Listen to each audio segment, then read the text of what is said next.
for us, we obviously want to have an impact on India and encourage survivors to come forward. And also, to sort of encourage other men to stand by their daughters the way Ranjit did, because it is so exceptional and it is so rare. It is so, so rare. But we're finding that it's actually, this isn't an exception, I mean, the story might be specific to India and geographically situated in this tiny village. But the reality is this is actually what the film is a reflection of the reality for survivors around the world, And if you look at stats in the United States or the UK or Europe, stats in terms of survivors coming forward or, cases being persecuted and then actual, punishment being meted out, it's actually less, it's actually less than in India. For me, the idea is not that it has an impact on India exclusively, but it actually has an impact around sexual violence around the world, and how we talk about it and the systems that survivors face to achieve justice, and the fact that we need men to become part of the conversation. Yes, and the origins of the film, as you and I have talked about before, was really examining toxic masculinity.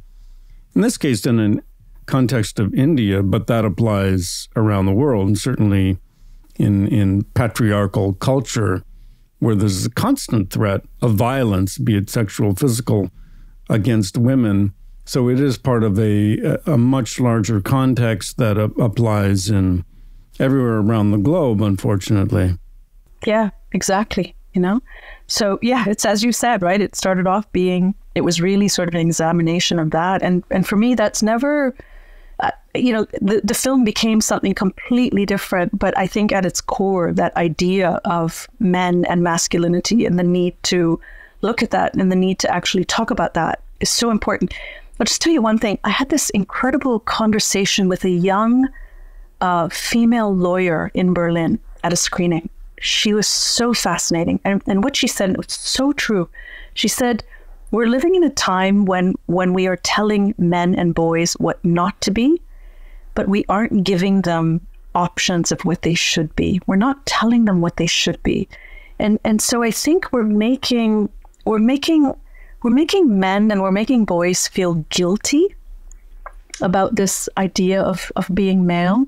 And yet we're not having these conversations, with empathy. And we're not talking about them in sort of broader, like in a broader sense, right? Which is about power. The fact that this construct of patriarchy is oppressive, for men and women. We've reduced it to these kinds of binaries, right? Like bad and good. And I think it's much deeper, it's much more nuanced, it's much more sophisticated. And that thing that she said, the idea that we aren't telling them what to be, that we're not giving them options, I felt it was such a revelation, and it shouldn't be, but it was for me. It was just, she's absolutely right. For me, that's also where I feel Ranjit is so extraordinary. And I know that he offers that in a way, right? He really is sort of an antidote to that kind of toxic masculinity.